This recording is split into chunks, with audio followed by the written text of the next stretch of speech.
Salut à tous! Aujourd'hui, je voulais vous faire une vidéo spéciale pour les 1 mois où on est au Japon. Alors dans cette vidéo, il n'y aura pas du tout de panorama où on va pas visiter le Japon. Je vais juste vous parler de nous, ce qu'on a ressenti un petit peu pendant ce premier mois et surtout ce qui nous a un peu marqué au Japon. Alors que ce soit les gens, que ce soit... Alors il y a plein de choses, j'ai fait une petite liste. Je vais vous en parler tout de suite.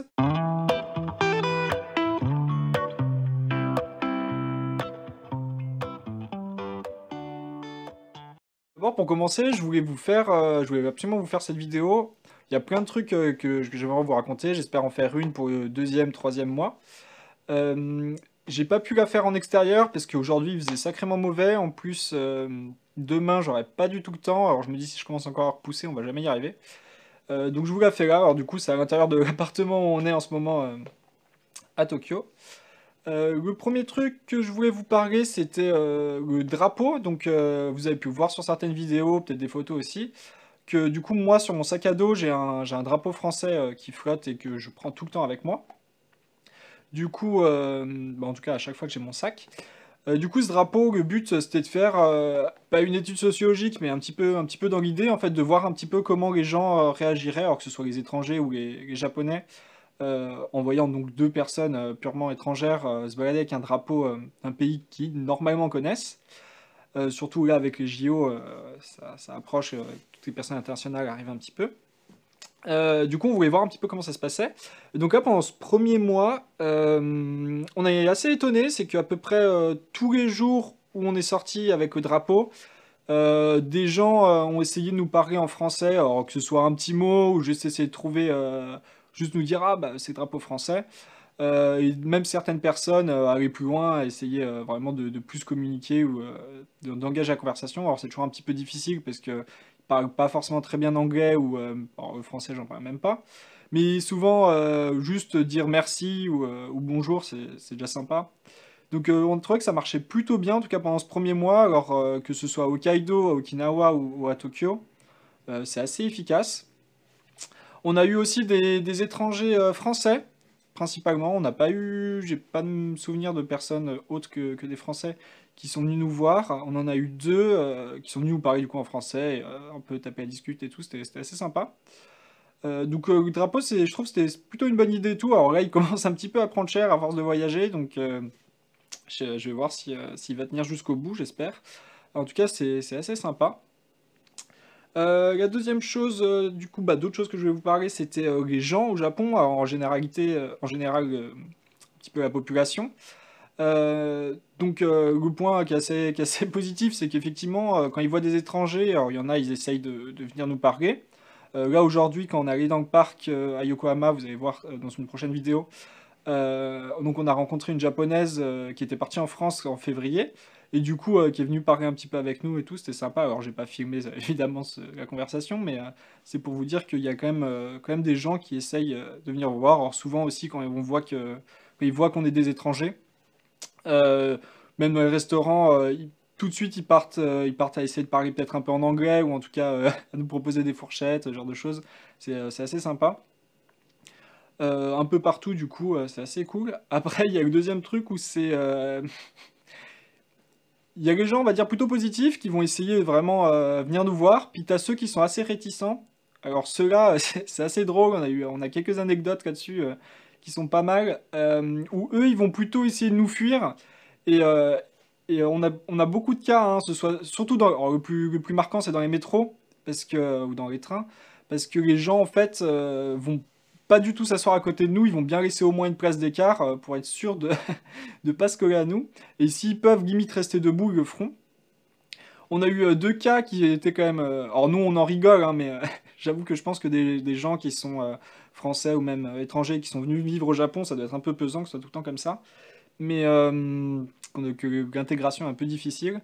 On a eu un premier cas, c'était à Okinawa, si je dis pas de bêtises. On a pris le bus pour aller super loin voir un château. Et en fait, dans le bus, on était que tous les deux. Il y avait que Brian et moi, et du coup, le chauffeur. Et il y a un gars qui voulait rentrer dans le bus, et en fait, en nous voyant avant d'entrer, il nous a vus, et il a hésité trois quatre fois quand même à monter en se disant, est-ce que vraiment j'ai envie de monter dans le bus alors qu'il y a deux, il y a deux étrangers au fond? Du coup, bon, nous, ça nous a fait rire, mais c'est vraiment le gars, il était pas confiant. Au final, il est quand même monté, mais t'es pas sûr de lui. Le deuxième anecdote, c'était assez, bon, c'était pas très drôle, mais je crois que ça m'a un peu marqué. On était dans le métro à Tokyo, et du coup, il y avait un peu de place et tout, et il y avait, je crois, que c'était une dame avec son fils qui était petit, de 5-6 ans, et du coup, le petit, il s'assoit à côté de moi et tout. Et il y a sa mère qui est venue le chercher, genre en gros, ouais, t'assois pas là et tout, va plutôt te mettre ailleurs, tu vois, histoire de pas avoir de problème. C'était bon. Ça nous a fait rire aussi sur le moment, parce que ça nous arrive assez souvent, des gens comme ça qui nous regardent un peu bizarre ou qui refusent de s'asseoir à côté de nous parce que, je pense parce qu'on est étranger ou peut-être simplement, ils veulent pas nous déranger, hein, mais, mais c'est vrai que ça fait un peu bizarre. Aussi à propos du coup du Japon, du coup le français en général c'est assez drôle parce qu'il utilise beaucoup la langue française. C'est-à-dire quand je dis beaucoup, c'est que quand même on voit assez souvent des noms de restaurants, des noms de plats, de plein de choses en fait qui sont notés, qui sont marqués en français. Et alors des fois c'est du bon français, mais c'est très rare. Souvent les mots en français qui sont utilisés, c'est c'est assez étonnant parce que ils utilisent par exemple les pronoms là mais pas du tout correctement. Du coup, on aura des la café ou des trucs un peu bizarres. Et il y en a vraiment beaucoup, beaucoup au Japon qui au final, pour faire classe, utilisent du français. Mais quand t'es français, tu te rends vite compte que c'est très mal écrit. Souvent, bah, c'est plein de fautes ou que c'est même pas les bons mots ou que c'est assez drôle. Pour nous, ça nous fait bien rire parce qu'il y en a beaucoup, il y en a vraiment un peu partout. Mais, euh, mais ça nous arrive très rarement de tomber sur des textes en français qui sont très très bien écrits, quoi. La plupart du temps, ouais, c'est assez affreux. Un autre truc au Japon, alors là je reviens un petit peu peut-être pour certains pour des banalités, parce que pour ceux qui ont déjà vu des vidéos sur le Japon, c'est les poubelles et la propreté en général. Alors dans les rues, il n'y a pas de poubelles. Genre les seules poubelles que tu trouves, c'est pour les bouteilles en fait que tu achètes dans des distributeurs. Mais il y a vraiment aucune poubelle. C'est-à-dire que quand tu achètes quelque chose, n'importe quoi en fait, par exemple à manger, que tu as prévu de manger dans un parc et après de le jeter, et bah en fait tu te le gardes sur toi parce qu'il n'y a aucune poubelle. Le seul endroit où en général nous on jette nos trucs, c'est à 7-Eleven parce que là-bas au moins il y a des poubelles pour tout jeter. Mais sinon dans la rue t'en trouves pas du tout. Du coup c'est assez chiant parce qu'on se retrouve avec 3 tonnes de trucs dans les poches à se balader ou dans le sac, alors que en France on a l'habitude à vraiment trouver des poubelles partout, quoi. Puis la propreté aussi, parce que c'est assez impressionnant, c'est que justement ils ont aucune poubelle, vraiment on en trouve nulle part, et tout est super propre, quoi. Quel que soit l'endroit où on va dans le pays, c'est vraiment nickel. Un autre truc à propos du coup, alors ça c'est une grosse partie, c'est l'écologie en général au Japon. Alors ça nous a assez marqué. Moi je m'en suis pas trop rendu compte il y a 4 ans, mais cette année c'était, bon je pense que c'est à force de visiter, de faire un peu tout le tour du pays, qu'il y a vraiment des trucs écologiques qui sont assez choquants, surtout en ce moment, parce que c'est vrai que c'est une période où les gens font normalement un peu plus attention, en tout cas les pays essayent de faire un peu plus attention écologiquement. Et, euh, et là on a des trucs, ça fait peur, hein. Par exemple, à 7-Eleven ou n'importe où, en fait, dans n'importe quel magasin, supermarché ou n'importe quoi, ils vont forcément tout emballer dans du plastique. Je veux dire, déjà quand tu achètes un produit, même si tu as acheté n'importe quoi, une bouteille d'eau, vraiment n'importe quoi, ils vont te le mettre dans un sac plastique. Donc, alors tu peux refuser, mais par défaut, si tu refuses pas, ils vont te le mettre. Et si t'as pas le temps de refuser, c'est trop tard, hein, t'as ton truc dans le sac plastique. Mais ce qui est assez impressionnant, c'est que par exemple, on va souvent à la boulangerie ou en tout cas des pâtisseries, et du coup, bah, il y a des croissants, il y a leurs trucs à eux qui sont les melon pan, il y a plein de choses. Et en fait, ils vont emballer d'abord, du coup, individuellement chaque chose dans du plastique, puis remettre chaque truc qu'ils emballent dans du plastique dans un autre sac plastique pour que tu puisses le transporter. Du coup, tu te balades avec plein de trucs. Et des fois, il y a déjà du plastique autour des produits. Du coup, en fait, on se retrouve avec 3 couches de plastique. Et tu te dis, mais comment c'est possible, quoi? Et ça, c'est vrai qu'il y en a une quantité et partout. Du coup, tu te retrouves avec des montagnes de plastique. Tu sais plus quoi en foutre, quoi. C'est assez dingue. Et du coup, au contraire, bah, le papier est pas du tout utilisé. C'est-à-dire que chez nous, bah, par exemple, à la boulangerie, on va te donner dans des sacs en papier et où même plein d'endroits, tu retrouveras facilement des sacs, des choses comme ça en papier, alors qu'ici, ils n'utilisent pas du tout papier, mais c'est que plastique. Et c'est vrai que je pense que écologiquement, c'est pas incroyable, quoi. Comme l'utilisation des bouteilles plastiques, ils en ont, mais à plus savoir comment faire, c'est un truc de malade. Alors, on pourrait se dire, ah ben c'est pas grave, parce qu'ils pourraient trier. Alors, bon, trier le plastique, c'est déjà pas dingue, mais même le tri, je trouve, ils ont un tri des fois qui est très très sélectif avec plein de trucs différents et tout. Mais au final, dans les 90% des logements qu'on a fait, à chaque fois, c'était bah, vous mettez vos bouteilles en plastique dans une poubelle et tout ce qu'on peut brûler, en gros, vous les mettez dans une autre. Du coup, en fait, il n'y a pas vraiment de tri, quoi. C'est les bouteilles plastiques et tout ce qu'on brûle. Du coup, je trouve que c'est pareil, c'est pas dingue. Alors après, peut-être ils ont un système de tri ou peut-être ils font différemment, mais à première vue, c'est vrai que on était assez étonné là-dessus. Une autre phase aussi un peu écologique où là, on était assez choqués, c'était la construction, tout ce qui est en béton. Euh, alors on sait qu'au Japon, c'est un pays qui est très dense, qui a beaucoup de population et que du coup, bah, comme l'île n'est pas très grande, ils ont dû construire beaucoup. Mais c'est assez étonnant parce que en fait, dans les montagnes, il y a quasi pas il y a peu de construction, ça a été vraiment épargné. Mais par contre, les littoraux, c'est affreux. Franchement, nous, bon, on vous a fait des jolis plans, des jolies vidéos avec des belles photos et tout. On va évidemment pas vous prendre en photo que béton, mais il y a certains cas où des fois c'était assez triste parce qu'il y a des photos ou des vidéos qu'on voulait faire, puis on voit genre il y a une grosse tour ou il y a une centrale nucléaire au fond, tu te dis mais putain, mais est-ce que c'était vraiment nécessaire de la construire au milieu de l'eau? On a des endroits, par exemple à Okinawa, où il y a une plage qui est sur la plage de Naha, qui est une très belle plage, hein, il n'y a rien à dire, mais c'est juste qu'ils ont construit une autoroute juste en face de la plage, c'est-à-dire que il y a le banc de plage, avec le sable, les cailloux, tout ça. Et 200 mètres, peut-être 250 mètres juste plus loin au milieu de l'eau, ils ont construit une autoroute qui coupe en deux la plage.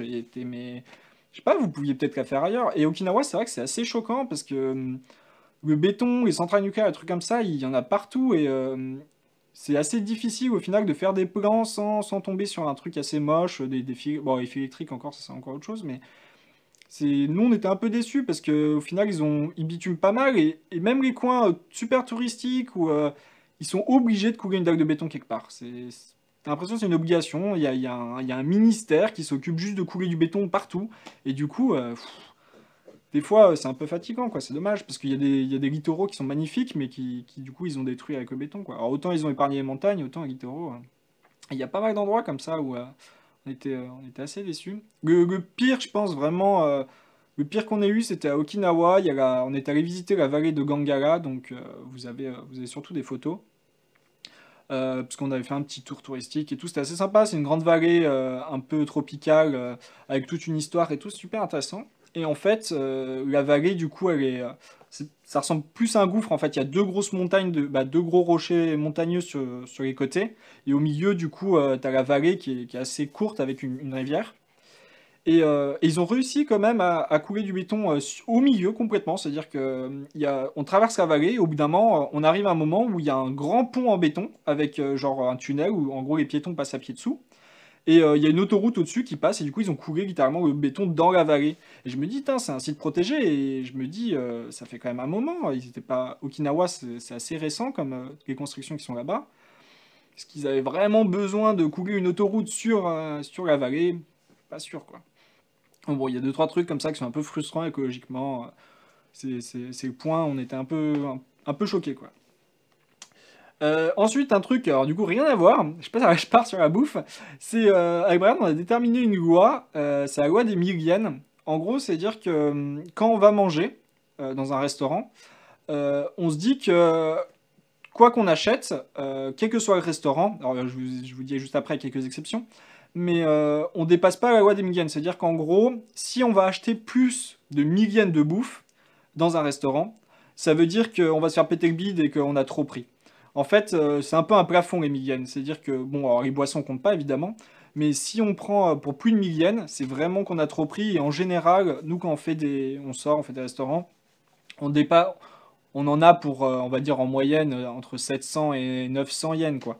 C'est-à-dire que les 1000, c'est assez dur, quoi. Si on tombe sur un plat et on voit que les plats sont à plus de 1000 yens, on se dit que c'est un bon gros plat. Que si les plats sont entre 300 et 500 yens, c'est-à-dire que bon, c'est des petits plats, on peut potentiellement en prendre deux. Mais des fois, juste 500 yens, ça te cale, hein. Les ramen sont vraiment pas chers et des fois, on trouve des plats. On a vu des ramen. Alors, ça doit être les pires ramen du monde, hein, on va pas se mentir, mais à 280 yens, ce qui fait en euros 2,50 €. Bon, on s'attend pas à la qualité, quoi.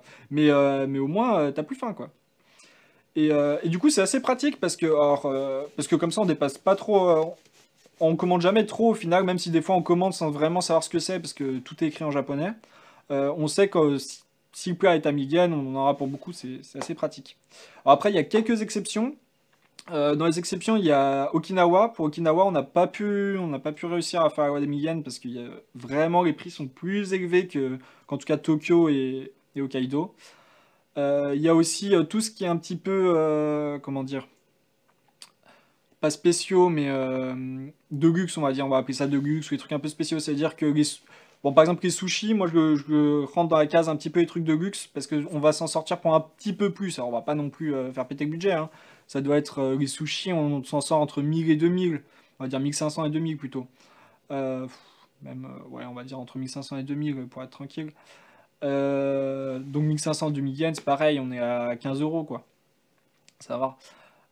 C'est pareil, donc pour tous les trucs ouais, vraiment de luxe, si on achète des trucs qui sont reconnus, en tout cas au Japon, comme du luxe, ça va forcément coûter plus cher. On n'a pas encore fait de restaurant français, mais à mon avis, c'est pareil, je pense qu'on va devoir les dépasser, les 1000 yens. Euh, et enfin, pour finir, j'ai quelques petites infos. Alors, c'est pas grand-chose, hein, mais c'était juste, je voulais vous en parler pendant ce temps que je faisais cette vidéo. Les mangas au Japon, pour ceux qui sont intéressés, ou juste pour information, on peut en trouver en occasion, en très bon état, un peu partout dans le Japon, autour des 80 yens. 80 yens, ça fait à peine 60 centimes. Pour de l'occasion, alors qu'en France, pour de l'occasion, on en a au minimum, si on trouve à 1 € l'unité, c'est incroyable. Mais en général, on a pour 3,50 €. Du coup, on trouve vraiment tous les mangas et on peut acheter des séries complètes d'un coup pour 20 €, c'est incroyable. Un autre truc aussi qu'on a découvert à Hokkaido et que là on fait depuis le début du voyage, c'est les tampons. C'est-à-dire que il y a des tampons un peu partout dans le pays, alors que ce soit dans les gares, dans les lieux touristiques, dans les offices du tourisme. Du coup, on a un carnet en fait, et il y a plein de tampons différents et on s'amuse du coup à tous les faire. Alors, je sais qu'il existe plein de trajets un peu dans tout le Japon. Alors, il y en a, ils sont que pour les gares, il y en a, c'est que pour certains musées et tout. Mais c'est assez cool. Alors, j'essaierai de vous montrer à la fin du voyage à quoi ça va ressembler. Mais pour l'instant, on a bien avancé, il y en a vraiment beaucoup et c'est super intéressant de les chercher un petit peu dans la ville et dans les villes où on va et de pouvoir avoir son tampon. Alors des fois, il y en a même plusieurs par ville, alors on est super content. Et le dernier truc, c'était juste les distributeurs de boissons. Alors il y en a partout, partout, partout au Japon, t'en as un tous les 50 mètres, c'est assez dingue. Pour en gros des boissons normales, hein, comme si t'achètes un coca ou n'importe quoi, ou une canette. Le prix c'est environ dans les 100 yens, donc on est dans les 1 € un peu moins. Alors c'est environ 100 yens, ça peut monter jusqu'à 150, des fois il y a des boissons à 200 yens, mais c'est super rare. La moyenne c'est dans les 100 yens. Et du coup il y en a partout, et il y en a qui sont chauds et froids, c'est-à-dire que quel que soit l'endroit où t'es dans le pays, et bah, tu peux trouver des boissons chaudes, des boissons froides là-dedans. Alors, des fois tu trouves des soupes, alors, il y a des distributeurs de tout en plus. Mais pour les boissons, on peut trouver du coup des soupes, et des fois les soupes elles sont du coup chaudes. Pareil pour le café, du café chaud. Des fois tu veux juste Alors t'as aussi du café froid du coup, du thé froid. Oula, je casse tout. Mais, euh, mais ouais, c'est vraiment cool. Voilà, c'était juste les petites infos, et pour vous parler un petit peu de nous, du Japon, un petit peu ce qui se passe. J'essaie d'en faire une autre fois. J'espère que ça vous a plu. N'hésitez surtout pas à dire dans les commentaires si ça vous a intéressé, si je refais ça, si vous dites ah je savais déjà ou ça m'intéresse pas. Comme ça, je saurai si ça sert à quelque chose d'en faire d'autres. Évidemment, sur d'autres sujets, peut-être reparler peut-être un peu du drapeau pour voir si on a eu des nouvelles infos, ou en tout cas essayer de vous donner peut-être plus d'anecdotes des gens qu'on a rencontrés. On a plein de trucs aussi qu'on n'a pas pu filmer, par exemple tous les restaurants et choses comme ça, on peut pas vraiment filmer. J'avoue que j'ai pas encore le niveau de japonais pour demander à chaque fois si je peux filmer, puis même des fois c'est un peu gênant. Du coup, je peux pas tout vous montrer, donc je vous l'explique plutôt comme ça en vidéo. Voilà, n'hésitez pas, à une prochaine fois. Merci beaucoup.